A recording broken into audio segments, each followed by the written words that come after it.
Yummy. Then, about 3 years later, you are working in a mechanics. Yeah.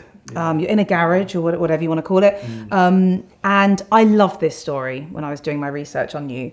You had a customer come in who overheard you singing. Yeah. And he had some connections to the music industry. Yeah. And suggested that you go down to London for an audition. That's right, yeah. Sort of complete the parts of that story, because it's a great story. Yeah, I was working being from the north of England. You get told to find a trade, get into a trade, do your apprenticeship, and then go off and do what you want to do. So I was going to go in the army, and then this job at the car factory came up, and I love cars, so I got involved in the cars. And I used to sing around the factory all the time. I'd given it a break from being in shows, local shows, amateur shows.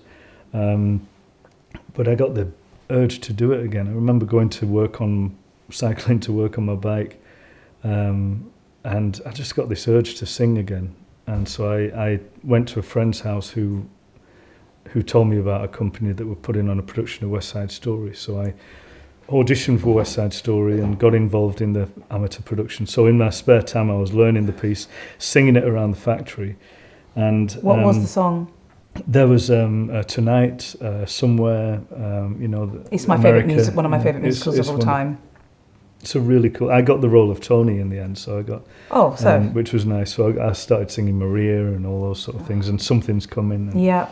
And it was actually Something Coming that I was singing when this guy overheard me. And I was having singing lessons as well at the time, and the guy who was giving me lessons told me about the opera company auditions in London.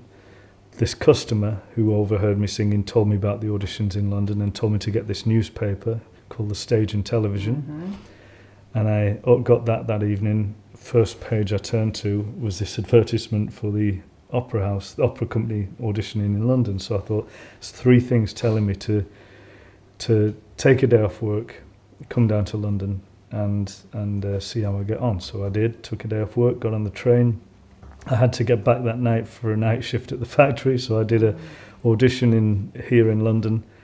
It was lovely. Looking back to those days, it was really exciting, really simple, really exciting. I remember finding the sheet music of the song I wanted to sing, which was a song that was my dad's favourite song, the only classical song I knew, because he played it every week on the record player. And I found the sheet music, and I ordered it from the local library, from Fleetwood Library, and it cost me 50 pence.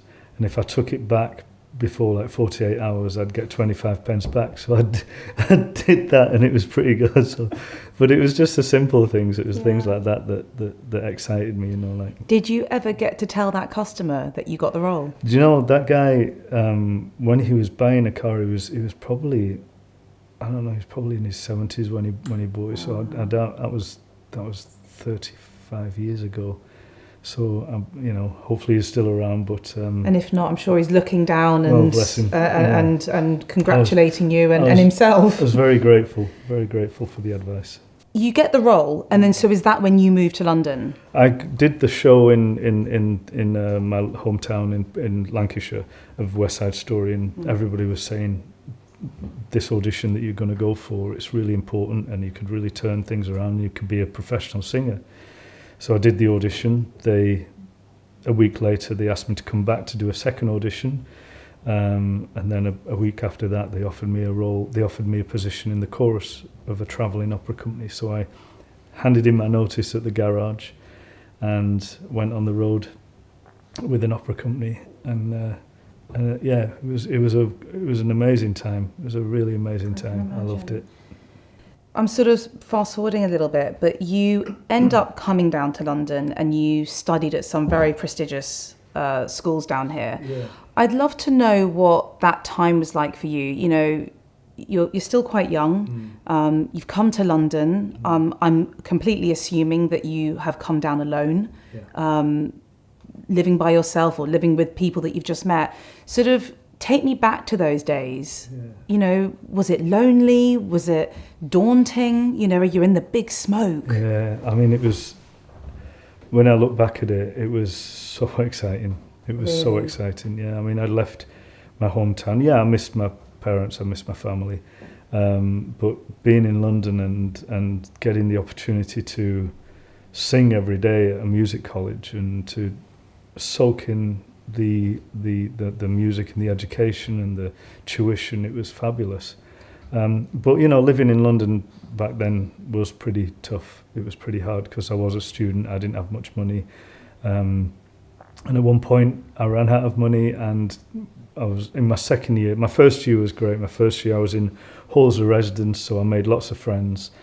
You know, and we always used to go around to the pub around the corner at the over in Goldhope Road, actually, not far from here. Oh, so this was when you were living around here? This was when I was living around here. But oh my gosh. But this was when I was a student, but I used to live here only a few months ago as well. Oh, okay. So, there you go. But in Goldhope Road, they had the halls of residence, and the pub around the corner, which was called the Eagle, Royal Eagle. And which is still there? Yeah, it's still there. Yeah. It's changed now. I know the Eagle. It's not what it used to be. No, it's not. Sorry, the Eagle, but you know, there we go. They used to have a karaoke night, and my colleagues at college said, "Oh, Alf, it's karaoke around the corner. Let's go." So I went round and sang a couple of songs. He Ain't Heavy, He's My Brother, and New York, New York, and then at the end of the night we're all drinking, and the compere came on and he said, "Well, that was a great evening, ladies and gentlemen, and the winner of tonight's karaoke competition to represent the pub in West London karaoke champion is Alfie Boe." And I was like, what the hell have I just done? And it's like, so it was a competition. I'd been like dropped in it by my mates. I thought I was just singing a couple of songs. I had then had to go through 6 rounds of this West London karaoke competition. And fortunately I won. So that's fantastic. I love it. But so I'm West London karaoke champion 1996. Well, you know what? We were always meant to meet because my favourite thing to do is sing karaoke. There you go. So what's your song? What is your karaoke song? Well, my karaoke song now is I Want to Know What Love Is by Foreigner. What a tune. It's wicked. That's so cool. So wait, so you win this competition? Yeah. And that's it? Or you basically become famous in West London? No, just in the halls of residence. Just in Shepherd's Bush. But that is classic. But I did that, and that was my first year. That sounds like that was the highlight of my first year at music college, and it was pretty much. I've got to say. I mean, you say it was exciting, which I can completely understand. But was there this? I mean, and these are very prestigious schools, as I said. Was there that feeling of like imposter syndrome? Yeah. Like, you know, what am I doing here? Yeah, there was. There was a lot of very talented musicians there, a lot of very talented singers. Incredible artists whose ability to read music and have the theory of music was so strong, and I wasn't like that. You know, I never studied music at school. I wasn't really in a choir at school or anything like that, and I couldn't play an instrument. It was daunting to go in, but I had so much help.